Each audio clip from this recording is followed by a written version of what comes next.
Nous allons lire Deutéronome 17 à 20. 17. Vous n'offrirez pas en sacrifice au Seigneur votre Dieu un animal, bœuf, mouton ou chèvre, ayant une malformation ou un défaut grave, car le Seigneur juge ce procédé abominable. Un jour peut-être dans l'une des villes où le Seigneur votre Dieu vous aura permis d'habiter, un homme ou une femme fera ce qui déplaît au Seigneur et sera infidèle aux engagements pris envers Dieu. Il ira servir et adorer des dieux étrangers, ou même le soleil, la lune et la multitude des astres. Jamais le Seigneur ne vous a ordonné d'agir ainsi. Si vous entendez parler d'un cas de ce genre, vous mènerez une enquête minutieuse. Si l'un découvre que cette chose abominable s'est réellement produite en Israël, vous conduirez le coupable, homme ou femme, à la porte de la ville et vous le mettrez à mort en lui jetant des pierres. Un accusé ne pourra pas être condamné à mort que sur le témoignage de 2 ou 3 personnes. Le témoignage d'une seule personne ne suffira pas. Les témoins seront les premiers à lui jeter des pierres pour le faire mourir et le reste du peuple interviendra ensuite. Vous ferez ainsi disparaître le mal du milieu de vous. Cas difficile, jugé au sanctuaire. Si un tribunal local ne parvient pas à rendre un jugement dans une affaire de meurtre, de coups et blessures ou dans tout autre litige, vous pourrez vous rendre au lieu que le Seigneur aura choisi. Vous irez y consulter les prêtres lévites et le juge en fonction à ce moment-là, et ils vous indiqueront comment juger l'affaire. Vous appliquerez la sentence qu'ils vous communiqueront au sanctuaire du Seigneur en veillant à suivre exactement les directives reçues. Vous ne vous écarterez en aucune façon des directives et des instructions qui vous seront transmises. Si quelqu'un, dans son orgueil, agit sans tenir compte des directives du prêtre qui exerce son ministère au sanctuaire du Seigneur votre Dieu, ou de celle du juge, cet homme doit être mis à mort. Vous ferez ainsi disparaître le mal du milieu d'Israël. Tout le peuple sera dans la crainte en apprenant ce qui s'est passé, et plus personne n'osera agir avec un tel orgueil. Règles concernant le roi. Lorsque vous aurez pénétré dans le pays que le Seigneur votre Dieu vous accordera, que vous en aurez pris possession, et vous y serez installés, vous désirerez peut-être, comme toutes les nations voisines, avoir un roi. Vous vous donnerez alors pour roi l'homme que le Seigneur votre Dieu choisira lui-même. Ce sera un Israélite. Vous n'accepterez pas comme roi un étranger, quelqu'un qui n'est pas de votre peuple. Votre roi ne devra pas posséder un grand nombre de chevreaux, ni envoyer des gens en acheter en Égypte, car le Seigneur vous a dit que vous n'auriez plus à retourner dans ce pays. Il ne devra pas avoir de nombreuses épouses, ce qui le détournerait de Dieu, ni accumuler beaucoup d'argent et d'or. Quand le roi aura pris place sur le trône royal, il fera copier pour lui dans un livre la présente loi qui aura été conservée par les prêtres lévites. Il la gardera auprès de lui et la lira tous les jours de sa vie, afin d'apprendre à respecter le Seigneur son Dieu, en veillant à toujours mettre en pratique les exigences et les obligations qu'elle contient. Cela lui évitera de se croire supérieur aux gens de son peuple et de désobéir aux moindres détails des commandements. Alors lui-même et ses descendants pourront jouir d'un long règne à la tête d'Israël. Les droits des descendants de Lévi. 18. Les prêtres lévites et les autres membres de la tribu de Lévi ne recevront pas de terre en partage comme le reste des Israélites.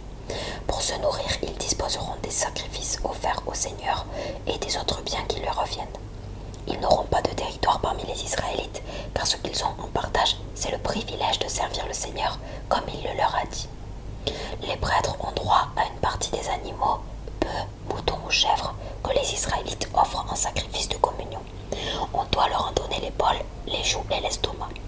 Vous leur remettrez également les premiers produits du sol, blé, vin nouveau et huile, ainsi que la laine des premiers moutons que vous tondrez. Le Seigneur votre Dieu a, en effet, choisi des descendants de Lévi parmi toutes les tribus, afin qu'ils exercent pour toujours leur ministère à son service. Si un Lévite désire quitter la ville d'Israël où il réside et venir dans le lieu que le Seigneur aura choisi, il pourra exercer là son ministère au service du Seigneur son Dieu, au même titre que tous les autres Lévites présents au sanctuaire. Il aura droit pour sa nourriture à une part semblable à la leur, indépendamment de ce qui lui aura apporté la vente de ses biens de famille.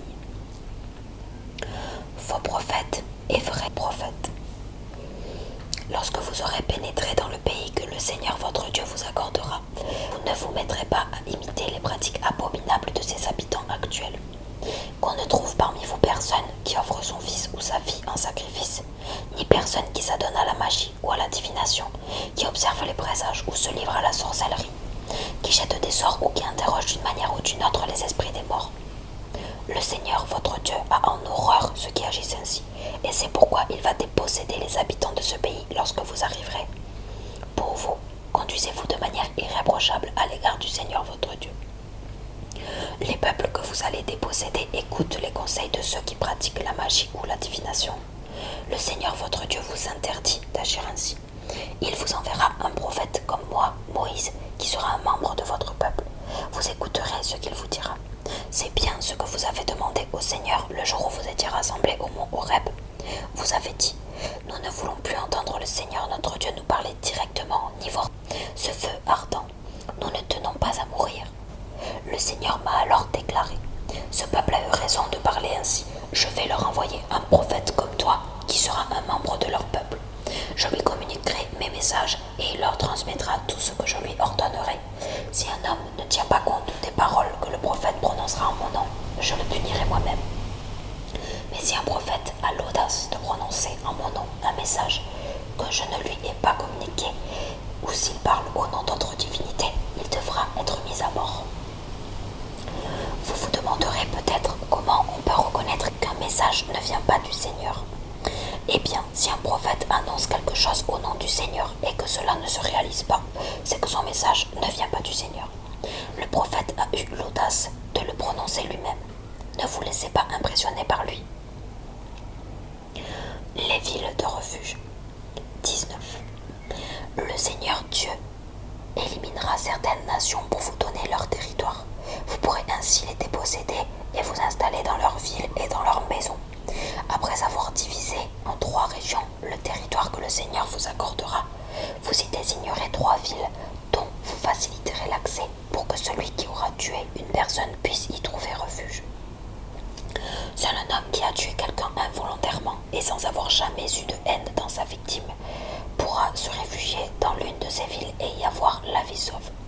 C'est le cas, par exemple, d'un homme qui se rend à la forêt avec un compagnon pour couper du bois.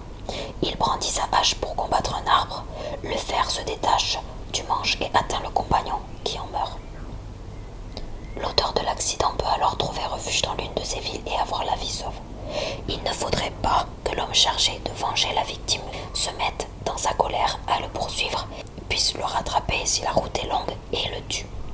En effet, l'auteur de l'accident ne doit pas être mis à mort puisqu'il n'avait jamais eu la haine pour sa victime. C'est pourquoi je vous ordonne de désigner 3 villes comme villes de refuge. Si vous veillez à mettre en pratique tous les commandements que je vous communique aujourd'hui, si vous aimez le Seigneur votre Dieu et si vous obéissez tous les jours à sa volonté, il agrandira un jour votre territoire. Il vous accordera tout le pays qu'il a promis à vos ancêtres de vous donner. Alors vous ajouterez 3 villes de refuge aux 3 premières. De cette manière, dans le pays que le Seigneur votre Dieu vous donnera en possession, on évitera qu'un homme innocent soit mis à mort. Sinon, vous seriez responsable de cette mort. Mais si un homme éprouve de la haine pour un autre, le guette, lui tombe dessus et le frappe à mort, puis va se réfugier dans l'une de ses villes, les anciens de sa ville enverront des gens l'arrêter. On le livrera ensuite entre les mains de celui qui est chargé de venger la victime pour qu'il le mette à mort. Vous n'aurez aucune pitié de lui. Vous ferez ainsi disparaître du milieu d'Israël l'assassin d'un innocent et vous vous en trouverez bien. Les limites des terrains. Quand vous serez installés sur les terres qui vous seront attribuées dans le pays que le Seigneur Dieu va vous donner en possession, vous ne déplacerez pas les bornes placées par les premiers arrivés pour marquer le domaine de votre voisin. Les témoins. Le témoignage d'une seule personne ne suffit pas pour condamner un homme soupçonné d'avoir commis un crime, un délit ou toute autre faute. Les faits ne peuvent être établis que sur le témoignage de 2 ou 3 personnes. Si un faux témoin accuse quelqu'un d'un méfait, les 2 adversaires doivent se rendre au sanctuaire du Seigneur. Ils y présenteront leur affaire devant les prêtres et les juges en fonction de ce moment-là. Les juges mèneront une enquête minutieuse. Lorsqu'ils auront démontré que le témoin a menti, qu'il a faussement accusé son compatriote, vous lui infligerez la peine qu'il espérait voir appliquée à celui-ci. Vous ferez ainsi disparaître le mal du milieu de vous. Les autres gens apprendront ce qui s'est passé, ils en éprouveront de la crainte et ils ne commettront plus un tel méfait. Vous n'aurez aucune pitié à l'égard du coupable. Il doit être puni, vie pour vie, œil pour œil, dent pour dent, main pour main, pied pour pied. Loi relative à la guerre. 20.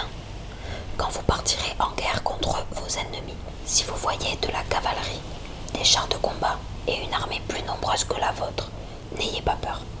En effet, le Seigneur votre Dieu, qui vous a fait sortir d'Égypte, est avec vous.